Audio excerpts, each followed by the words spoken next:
11वीं जमात के लिए मौलवी अब्दुल हक।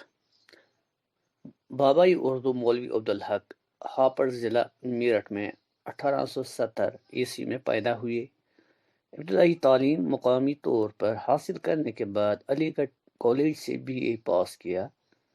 तालिब इल्मी के ज़माने में ही उनको सर सैयद हाजी मोहसिन अल मुल्क जैसे आलिमों की सोहबत से फैज़ याब होने का मौका मिला, जिससे तसनीफ़ व तालीफ़ के कामों में उनकी दिलचस्पी बढ़ गई।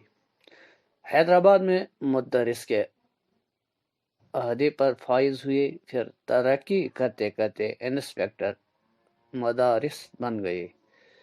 इसी ज़माने में अंजुमन तरक्की उर्दू के सेक्रेटरी मुंतखब हो गए। कुछ रोज़ उस्मानिया यूनिवर्सिटी के शोबाए तर्जुमा में नाज़िर रहे, फिर औरंगाबाद कॉलेज के प्रिंसिपल हो गए और आखिरकार उस्मानिया यूनिवर्सिटी के शोबाए उर्दू के सदर हो गए। मुलाजमत से सबकदोश होने के बाद दिल्ली चले आए और यहाँ उर्दू की तालीम व तरक्की के लिए किताबों की इशाअत का काम बड़े पैमाने पर शुरू किया और किताबों का एक बड़ा ज़ख़ीरा अंजुमन तरक्की उर्दू के कुतुब खाने के लिए जमा कर दिया, लेकिन वो बड़ा और पेश कीमत ज़ख़ीरा 1947 के फसादात की नज़र हो गया। अब्दुल हक नाउम्मीद होकर पाकिस्तान चले गए और वहाँ अंजुमन तरक्की उर्दू का काम नए सिरे से शुरू किया। उर्दू का एक कॉलेज कराची में कायम किया और तन मन धन से उर्दू के कामों में लग गए, मगर वहाँ भी हालात नामुवाफिक थे। मुखालफतों के बावजूद वो अपना काम करते रहे ताकि वक्त वफात आ पहुँचा और 1963 में पाकिस्तान के शहर कराची में दाई अजल को लबे कह गए। मौलवी अब्दुल हक खुद अपनी ज़ात के अंदर एक अंजुमन थे और उन्होंने उर्दू ज़बान को अपनी जान और ईमान व आबरू बनाया था। उन्होंने बरसा बरस सहमाई रिसाला उर्दू के नाम से शाया किया, जिसमें खुद भी तहकीकी और तनकीदी मज़ामीन लिखे और दूसरे अहले कलम से भी लिखवाए। मौलवी अब्दुल हक का बड़ा कारनामा यह है कि उन्होंने बहुत से कदीम दक्कनी मखतूतात को दरियाफ्त किया और तसहीह करके उन्हें हवाशी के साथ शाया किया।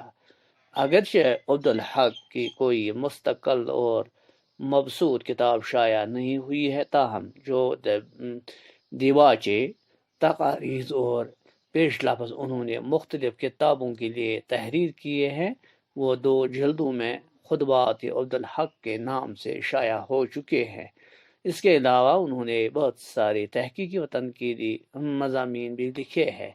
अब्दुल हक एक साहिब राय और मतवाज़िन नक़ाद थे। चंद हम असर खाकों पर मुश्तमिल उनकी अहम तसनीफ़ हैं। मौलवी अब्दुल हक ज़बान के बहुत बड़े फ़ारिग थे। उर्दू लिखने पर उन्हें बड़ा दरक हासिल था। उनकी नसर हाली की नसर की बेहतर और तरक्की याफ्ता शक्ल है। दिल्ली की टकसाली ज़बान का असर नुमाया है। उनके जुमले छोटे छोटे और अहम फहम होते हैं। अब्दुल हक का बड़ा कारनामा इंग्लिश उर्दू डिक्शनरी है। इसके अलावा उन्होंने उर्दू कवायद पर भी एक किताब लिखी है। मुख्तसरन अब्दुल हक उर्दू के बड़े हमदर्द आलिम और मुहक्किक थे। अब देखिए यहाँ पर तो ये जो इनका तारुफ था, यानी कहाँ पर पैदा हुए हैं और फिर तरक्की करते करते कहाँ तक पहुँच गए। तो सबकदोश होने के बाद जो काम उन्होंने किया उर्दू के हवाले से, चाहे इंडिया में या पाकिस्तान में, वो एक अहम काम माना जाता है। तो एक अहम बात ये भी है कि वो उर्दू के फ़ारिग थे। उर्दू ज़बान पर उनकी दस्तरस बहुत अच्छी थी, यानी उनकी तहरीर से इंसान उर्दू लिखना सीखता है। तो एक और जो अहम बात है वो है उन्होंने इंग्लिश उर्दू डिक्शनरी बनाई और ग्रामर के تعلق سے بھی ایک اہم کتاب لکھی۔ تو ایسے لوگ جو ہیں، ایسے محققین ناقدین بہت کم اب نظر آتے ہیں۔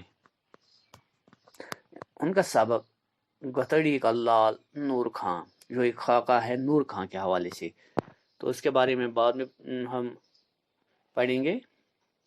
11ویں جماعت کے لیے مولوی عبدالحق، بابائی اردو مولوی عبدالحق ہاپڑ ضلع میرٹھ میں 1870 عیسوی میں پیدا ہوئے۔ ابتدائی تعلیم مقامی طور پر حاصل کرنے کے بعد علی گڑھ کالج سے BA پاس کیا۔ طالب علمی کے زمانے میں ہی ان کو سر سید حاجی محسن الملک جیسے عالموں کی صحبت سے فیض یاب ہونے کا موقع ملا، جس سے تصنیف و تالیف کے کاموں میں ان کی دلچسپی بڑھ گئی۔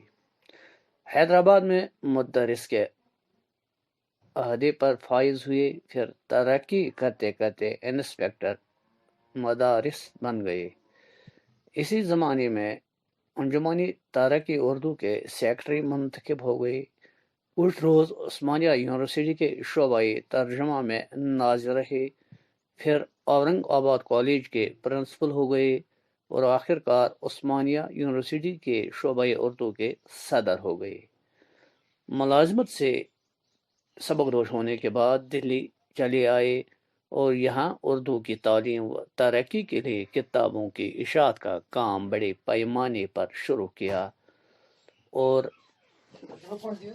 اور کتابوں کا ایک بڑا ذخیرہ انجمن ترقی اردو کے کتب خانے کے لیے جمع کر دیا۔